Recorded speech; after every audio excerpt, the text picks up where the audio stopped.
경상남도 창원의 외곽, 고요하고 평화로운 마을에 자리 잡은 한옥집. 그 집 안엔 중후한 세월이 담긴 고제 가구들과 오래된 가족 사진들이 벽에 걸려 있다. 그 사진들 속엔 젊은 시절의 정미자 여사와 그녀의 아들, 박지훈의 미소가 선명히 남아있다. 지훈은 서울에서 직장 생활을 하며 바쁜 나날을 보내고 있었다. 그는 한 대기업의 과장으로 하루하루가 전쟁 같은 일상이다. 그런 그에게 어머니의 전화는 항상 반가운 소리였다. 그러나 어느 날부터인가 어머니의 목소리는 예전과 달랐다. 힘이 없고 숨소리가 거칠었다. 지훈아, 엄마가 요즘 너무 숨이 차고 다리가 아파서 움직이질 못하겠어. 지훈은 바로 다음날 연차를 내고 창원으로 내려갔다. 오래된 집 문을 열자 익숙한 된장 냄새와 함께 어머니가 이불에 누워있는 모습이 눈에 들어왔다. 그의 아내 서연도 곧 뒤따라 내려왔다. 서연은 도시에 익숙한 여자였지만 시어머니를 진심으로 대하려 노력했다. 처음 며칠간은 평화로웠다.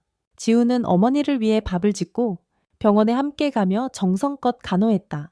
그러나 서연은 점점 이상한 낌새를 느꼈다.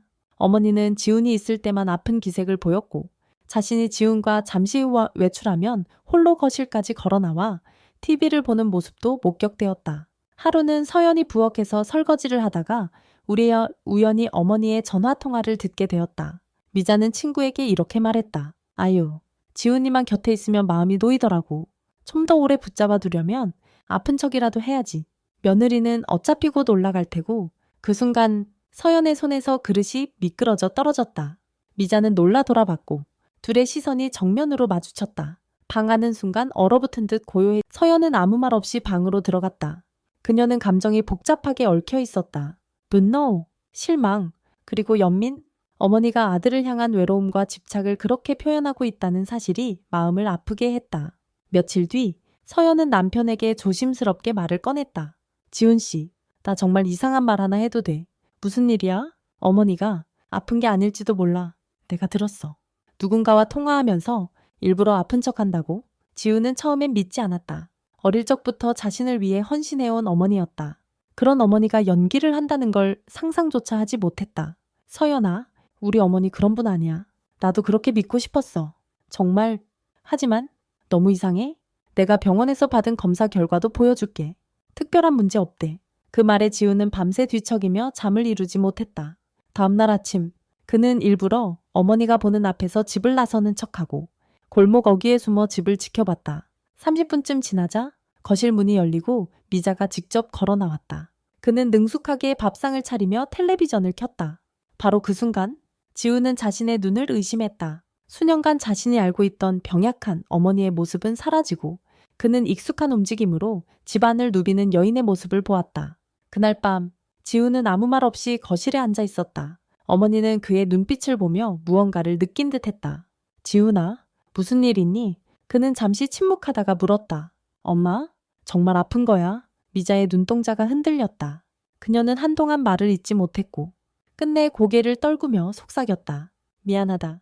너무 외로워서 네가 다시는 집에 오지 않을까 봐. 그게 무서워서. 서연은 조용히 뒤에서 그 모습을 지켜보았다. 그녀는 어머니의 외로움에 공감하면서도 진실을 왜곡한 선택에 대해서는 마음이 복잡했다. 정미자의 고백은 지훈의 가슴을 깊게 파고들었다.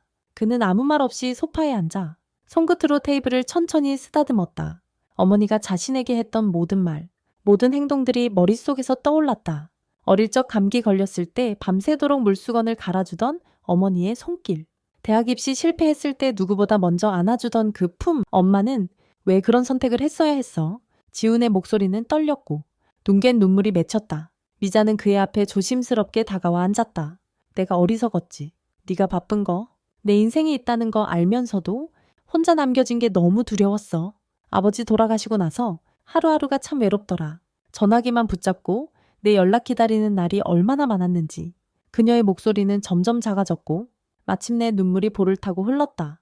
지훈은 그 눈물을 보며 어머니를 원망하기보다 그녀의 외로움과 불안을 이해하려 했다. 하지만 그 마음속 깊은 곳엔 여전히 혼란이 있었다. 그날 밤 서연은 조용히 지훈에게 말했다.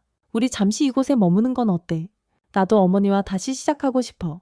그냥 이대로 떠나버리면 평생 마음에 남을 것 같아. 지훈은 그 말에 고개를 끄덕였다. 이 부부는 서울로 돌아가는 계획을 미루고 한 달간 창원에 머물기로 했다. 시간이 흐르며 서연과 미자의 사이도 서서히 풀리기 시작했다. 함께 시장을 보고 집안일을 도우며 웃는 날이 하나둘 늘어났다. 미자는 며느리에게 처음으로 진심 어린 미소를 보였고 서연도 그런 시어머니의 마음을 조심스럽게 받아들였다. 한 달이 지난 어느 날 아침, 지우는 어머니에게 말했다. 엄마, 우리 서울로 다시 올라가야 할 것 같아. 하지만 이번엔 자주 데려올게. 그리고 어머니 혼자 두지 않을 방법도 생각해 봤어. 그는 지역 복지센터와 연계된 방문 간호 서비스를 소개했고 근처 사는 이모에게도 자주 들러달라 부탁해 두었다. 미자는 아쉬운 표정을 지었지만 이번엔 억지로 붙잡지 않았다. 그녀는 천천히 고개를 끄덕이며 말했다. 이제 됐다. 내 마음만 알면 난 괜찮아. 그동안 미안했다. 그리고 고맙다. 서울로 돌아가는 날, 미자는 마당 끝까지 나와 손을 흔들었다. 바람에 흩날리는 머리카락 사이로 그녀의 눈가엔 미소와 눈물이 동시에 맺혀 있었다.